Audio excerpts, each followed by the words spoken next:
Today we're going to talk about the positive dog, and we're going to talk about part 2 today, so make sure you watch part 1. But today we're going to focus on feeding the positive dog, and all this is, again, on John Gordon's The Positive Dog, a story about the power of positivity, copyrighted in 2012. It's a 98-page book. Read this book, but we're going to talk about the positive side. Last section, part 1, we talked about starving the negative side, and today we're going to talk about the positive side, feeding the positive side. And as we talked about, these are my 2 golden doodles and my daughter. You have 2 dogs inside of you, a negative one and a positive one. I'm not going to tell you which one is which here, but let's say Bear is the negative one and Bishop's the positive one. You are the dog that you feed inside, and the more you feed the positive dog, the more you're going to be positive. And let's talk about the benefits of being positive. So when you're positive versus negative, being positive, you're going to live longer. It's a good reason to be positive. You're going to have better work environments. Obviously, those positive work environments you're in, they're much better than the negative. You're going to make more money. You're going to have better sales. The company's going to do better by being positive. You're going to make better decisions. We talk about decision-making processes in what I call the 10-10-10-10-10 rationale. Every decision you make will impact you in 10 seconds, 10 minutes, 10 hours, 10 days, 10 weeks, 10 months, 10 years, a lifetime. We make better decisions when we're in a positive mindset versus negative. So again, decisions can be, and really life decisions can be impacted better when you're positive. The Losada line, we talked about in part 1 at length, but basically being in a 5-to-1 where you're at least over 3, but 5-to-6 positive to negative ratio is very important to be in a positive world. That's better marriages, better relationships, better work environments. Again, that Losada line is very important. You're more resilient when you're facing stress. As far as being more positive, that makes sense. And then you're seeing a bigger and broader picture. When you get involved in a stressful, negative world, you're kind of almost focused here. Having that positive, overreaching thought process, you're able to kind of see the bigger picture. Counter stress, you can't be blessed and stressed at the same time. Science shows that. When you're in a thankful mood, you can't be thinking about the negative things in your life. So again, that's another reason for being positive. Practicing gratitude helps one perform better. Again, the more thankful you are, the better you're going to be. You're going to have more friends. You're going to increase support. So again, the more you feed the positive dog, the bigger it gets, the more health benefits, life benefits, work benefits you're going to have by being positive. So how do you feed your positive dog? So first of all, you need to be intentional. This has to be done every single day. Again, you're battling that. In the first part of this, we talked about that old Cherokee fable where you're fighting the negative dog each and every day. So being intentional that you can go into these positive and negative different shifts in your life is important. So you got something you have to really focus. You got to battle this thing every single day. So being positive. A smile is only a laugh away.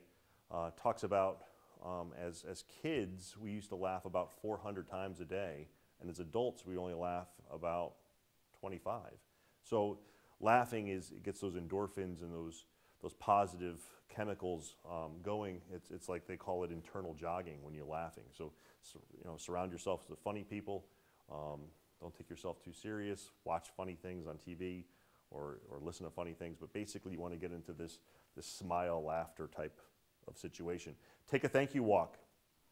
I love the beach. Love the walk there. Love to walk around water. Some people like to play golf, or they like to do things that are going to keep them in a walking environment. But when you take this walk, be real thankful and be cognizant of the things that are going well in your life. Build your gratitude muscle. Again, the more thankful and that more of that concept you can get as far as being thankful is very important. Put things in perspective. There's obviously things that we are blessed with that we have a lot more fortunate than a lot of people in this world, whether it's food or shelter, whether it's having a job. There's lots of things we can do by gaining perspective. It's a very, very important word. Get to versus have to. Lots of times we get enamored with, oh, I have to do this, I have to do this. Shift that mindset to instead of have to get to. So instead of, man, I have to do the dishes. Well, you get to do the dishes. I have to mow the lawn. Well, you get to mow the lawn. Just again, it puts things in a different perspective to allow you to be thankful. Blessed instead of stressed. We talked about this already as far as being thankful. You can't be stressed at those moments. Turn complaints into solutions versus got a work concept where when somebody's going to give me a complaint, I ask them to give me at least 2 or 3 solutions to accompany that complaint. It's a good thing to do as far as feeding your positive dog. Challenges or opportunities, you got to see the benefits. Got to be blessed in those types of situations that are challenging us.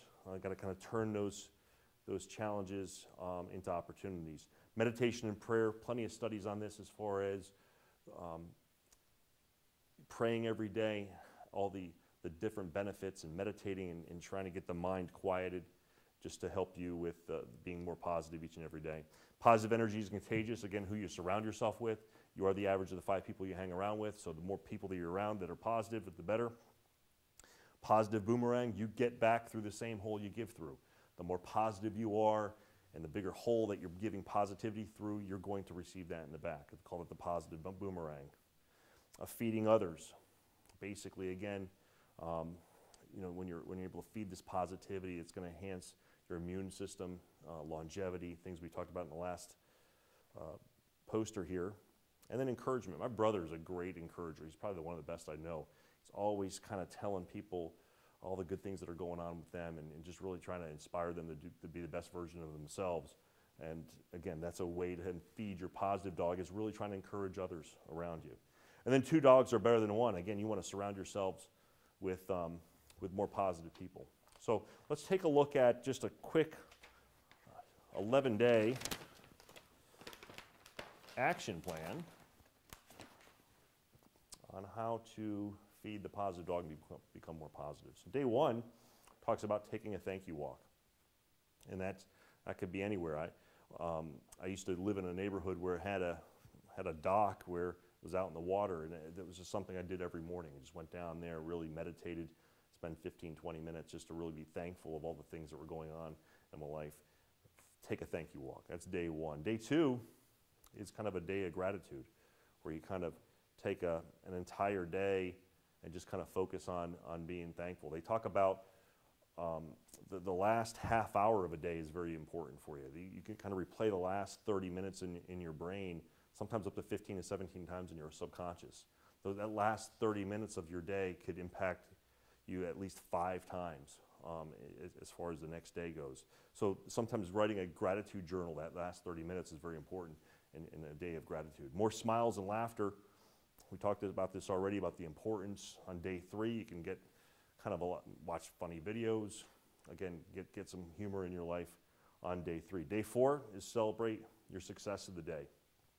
Kind of, again, writing down kind of what went right and kind of being in a celebratory mode of thought there to try to celebrate your success of the day. Day 5, spend time with some positive people. Everybody's got their circle of influence. Get around the people that are really going to making you think forward and bigger and better. Spend more time with positive people. Day 6 is share the gift of kindness.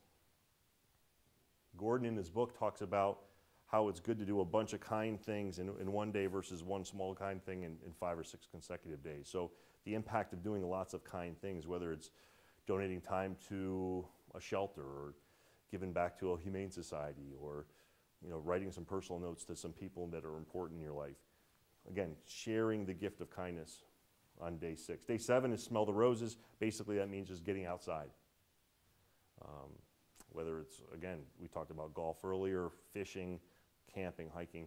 Being outdoors is going to increase your positivity.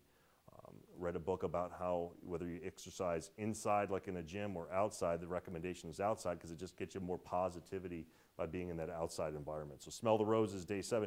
Day 8 is called take out the telescope. You have 2 things in life. You have a telescope where you look at the big picture, or a microscope where you look at the different details.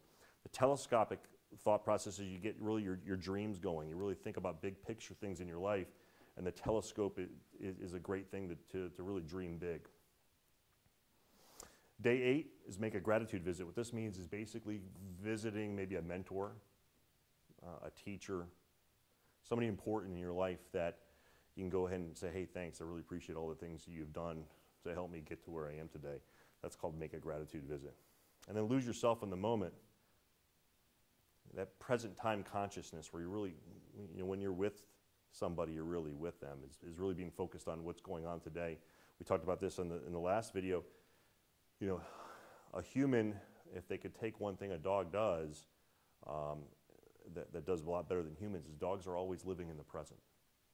This dog right here, when I come and see him at the end of the day, jumping on me, he's not worried about yesterday, he's not worried about tomorrow. The dog is always focused on the present. And that's one thing that you can do, is lose yourself in the present moment. And then be a coach, day 11. Be a mentor. Try to help somebody else by lifting them up. So, and then each and every day of all these 11 days, of course, is pray, meditate, ask God for guidance. Again, God and guide are the same words. They're just different vowels. So that's the feeding the positive dog. You do these things each and every day. You're going to keep on feeding the positive dog and becoming more positive. Again, this is part 2 of Feeding the Positive Dog with John Gordon.